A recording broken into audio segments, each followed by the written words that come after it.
హైదరాబాద్లో selfie star సంధ్య ఉండేది. ఆమె సీరియల్లో యాక్ట్ చేస్తూ ఉండేది. ఎప్పుడూ ఫేస్బుక్, వాట్సాప్, ఇన్స్టాగ్రామ్ అంటూ మనుషులకి దూరంగా సోషల్ మీడియాకి దగ్గరగా ఉండేది. ఒకరోజు ఆమె షూటింగ్ నిమిత్తం లొకేషన్లో ఉంది. అలా ఉండగా ఆమె అసిస్టెంట్ వచ్చాడు. Good morning madam. అదంతా తరువాత కానీ ప్రొడ్యూసర్కి 5 స్టార్ హోటల్ నుంచి ఫుడ్ చెప్పావా? చెప్పానండి. ఈవినింగ్ స్నాక్ చెప్పావా? అది కూడా చెప్పానండి అంటూ ఆవేశాన్ని ఆపుకుంటూ చెప్పాడు. మినరల్ వాటర్ చెప్పాను కదరా, ఇంకా రాలేదేంటి? అసలు ఆ ప్రొడ్యూసర్ ఏమనుకుంటున్నాడు? మీ రెమ్యూనరేషన్ కంటే మీ మెయింటెనెన్స్ బిల్ ఎక్కువ అవుతుంది అనుకుంటున్నాడు అని మనసులో అనుకున్నాడు. రే రే అంటూ గట్టిగా అరవడంతో అసిస్టెంట్ ఈ లోకంలోకి వచ్చాడు. ఏంట్రా, నేను మాట్లాడుతుంటే సైలెంట్గా ఉంటావు? మేడం, మీతో ఒక ఇంపార్టెంట్ మ్యాటర్ చెప్పడానికి వచ్చానండి. ఏంటి? మనం సైన్ చేసిన కొడుకో తెలిసిన కోడలు సీరియల్ నుంచి మనల్ని తీసేశారు మేడం. ఆ ప్రొడ్యూసర్ ఏరే వాళ్ళని వెతుక్కున్నారు. అవునా? ఎవరు చేస్తున్నారు ఆ క్యారెక్టర్? రైజింగ్ స్టార్ రవలి అంటూ భయపడుతూ చెప్పాడు. సంధ్యకి ఆవేశం పెరిగిపోయింది. మొన్న కూడా కాలం చేసిన మాయా సీరియల్లో రోల్ అదే కొట్టేసింది. ఈరోజు ఈ కొడుకు వదిలేసిన కోడలు సీరియల్లో రోల్ అదే కొట్టేసింది. అయినా దానిలో ఉన్నదేంటి, నాలో లేనిదేంటి? మీలో లేనిదంటే సొట్టబుగ్గలు అనగానే సెల్ఫీ స్టార్ సంధ్య కోపంగా చూసింది. దాంతో అసిస్టెంట్ తేరుకుని పొడవైన జుట్టు మేడం అని చెప్పాడు. నిన్ను చంపేస్తా అంటూ గట్టిగా చెప్పింది. దాంతో విషయం మొత్తం అర్థం చేసుకున్న అసిస్టెంట్ ఇక జోకులు వేయడం కరెక్ట్ కాదని అనుకున్నాడు.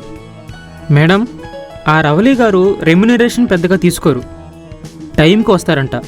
అలాగే ఆమె క్యారెక్టర్ పట్ల చాలా హార్డ్ వర్క్ చేస్తుంది అంటూ ఏదో చెప్తుండగా, హే, నేను దాని పాపులారిటీ గురించి చెప్పమంటే హార్డ్ వర్క్ చెత్త చెదరమంటావేంట్రా? పాపులారిటీ గురించి చెప్పు అంటూ చెప్తుంది. దాంతో అసిస్టెంట్ ఏం చెప్పాలో తెలియక నీళ్లు నములుతూ ఉంటాడు. అలా కొద్దిసేపు ఆలోచించిన తర్వాత నాకు ఐడియా వచ్చింది. ఏంటి మేడం? హోమ్ టూర్ చేద్దాం. హోమ్ టూరా? హోమ్ టూర్ ఎందుకు? ఆ రవళి ఇలాంటి హోమ్ టూర్, లైవ్ చాట్లు అంటూ పాపులారిటీ పెంచుకుంది. అందుకే మనం కూడా హోమ్ టూర్ చేద్దాం. దానికి కావలసిన ఏర్పాట్లు చూడండి. సరే మేడం అని చెప్పి వెళ్ళిపోయాడు. తర్వాత రోజు ఉదయం అసిస్టెంట్ అన్ని ఏర్పాట్లు చేసి ఆమె దగ్గరికి వచ్చాడు. మేడం, అన్నీ రెడీ. వీడియో స్టార్ట్ చేద్దామా? మేడం, ఈ హోమ్ టూర్ కోసం కొత్త వస్తువులు కొన్నారు, అది అంత అవసరమంటారా? అవసరమే. మనం చేసే ఈ వీడియోకి పాత సామాన్ ఎందుకురా? కొత్త సామాన్లో రిచ్గా చూపిద్దాం అంటూ వీడియో మొదలుపెట్టింది. నమస్కారం అండి, నేను మీ సెల్ఫీ స్టార్ సంధ్య. ఈరోజు మీ అందరికీ ఓ పెద్ద సర్ప్రైజ్. నా ఫ్యాన్స్ అందరూ చాలా రోజులుగా హోమ్ టూర్ చేయమని అడుగుతున్నారు.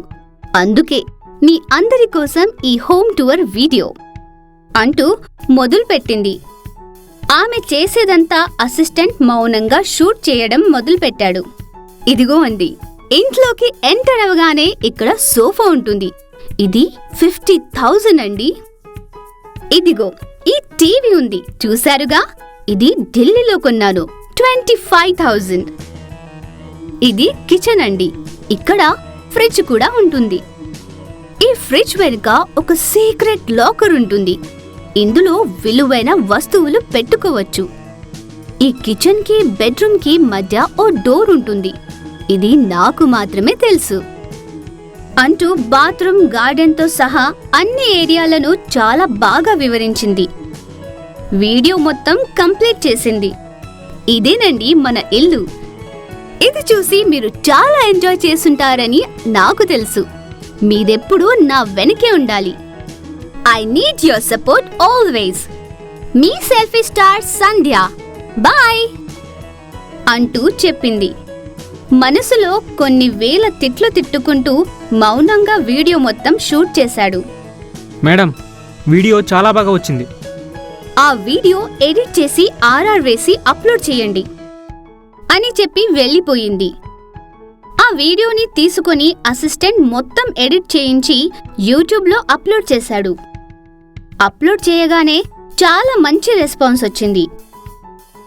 దాంతో అసిస్టెంట్ ఆనందంగా సెల్ఫీ స్టార్ సంధ్య ఇంటికి పరిగెత్తుకుంటూ వచ్చాడు. మేడం మేడం అంటూ అరిచాడు. ఎందుకు అలా అరుస్తావు? నేనిక్కడే ఉన్నానుగా. మేడం, మన వీడియోకి చాలా మంచి రెస్పాన్స్ వచ్చింది మేడం. అప్లోడ్ చేయగానే చాలా వ్యూస్ వచ్చాయి. కామెంట్స్ కూడా చాలా పాజిటివ్గా వచ్చాయి మేడం అని చెప్పగానే సంధ్య చాలా సంబరపడిపోయింది. మీరు చాలా పాపులర్ అయిపోయారు మేడం. ఈ దెబ్బతో ఆ రైజింగ్ స్టార్ రవళి అవుట్. ఇక రైజింగ్ హ్యాండ్ ఆమెది కాదు, నాది అంటూ సంతోషంతో విర్రవేగింది. మేడం, మీరు ఏమీ అనుకోకపోతే ఒక విషయం చెప్తా. మనకి మంచి అవకాశాలు రావాలంటే మనం చేసే వర్క్ పట్ల నిజాయితీగా ఉండాలి, హార్డ్ వర్క్ చేయాలి. ప్రొడ్యూసర్స్కి మనం బర్డెన్ అవ్వకూడదు.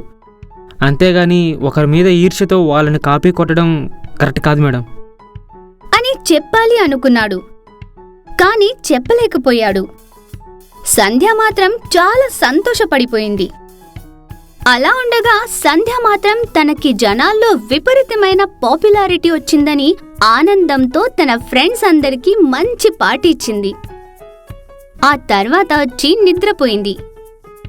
ఉదయం లేచి చూడగానే కంగుతింది. ఎందుకంటే ఇంట్లో దొంగతనం జరిగింది. దాంతో సంధ్యకి ఏం అర్థం కాలేదు. ఇదేంటి, ఇల్లు మొత్తం ఇలా ఖాళీగా ఉంది. కొన్ని వస్తువులకి ఇంకా స్టిక్కర్ కూడా తీయలేదు అంటూ బాధపడుతూ ఉండగా అసిస్టెంట్ వచ్చాడు. పోలీస్ స్టేషన్కి వెళ్ళి కంప్లైంట్ ఇస్తే ఏమైనా ప్రయోజనం ఉంటుందేమో అని చెప్పి సంధ్యని తీసుకెళ్లి పోలీస్ స్టేషన్లో రిపోర్ట్ ఇప్పించాడు. చెప్పండి, దొంగతనం ఎలా జరిగింది అని అడగడంతో సంధ్య ఆమె ముందు చేసిన హోమ్ టూర్ వీడియోతో సహా మొత్తం వివరించింది. మీరు ఇల్లు మొత్తం ప్రపంచానికి తిప్పి తిప్పి చూపించారు. వాడెవడో మొత్తం సర్దేశాడు. అంటే ఆ వస్తువులన్నీ పోయినట్టేనా? మీరు ఆ దొంగని పట్టుకోలేరా? మీరు ఆ దొంగని చూసారా? లేదండి, నిద్రపోతున్నా. అయితే కొంచెం కష్టం మేడం. మా ప్రయత్నం మేము చేస్తాం. మీరు కంప్లైంట్ ఇచ్చి వెళ్ళండి. ఓకే, వీలైనంత త్వరగా పట్టుకోండి అంటూ సంధ్య కంప్లైంట్ ఇచ్చి వెళ్ళిపోయింది. దారి మధ్యలో అసిస్టెంట్, మేడం, ఇలా జరగడం నాకు చాలా బాధగా ఉంది. ఇప్పుడు ఏం చేయాలో అర్థం కావట్లేదు. ఏం పర్లేదు, బ్యాంక్లో ఉన్న బ్యాలెన్స్ తీసుకురా. కొత్త సామాను కొని ఇంకో హోమ్ టూర్ వీడియో చేద్దాం. ఆ పాతది డిలీట్ చేయి అని చెప్పి వెళ్ళిపోతుంది. దాంతో అసిస్టెంట్ ఆశ్చర్యపోయి అలాగే నిలబడతాడు.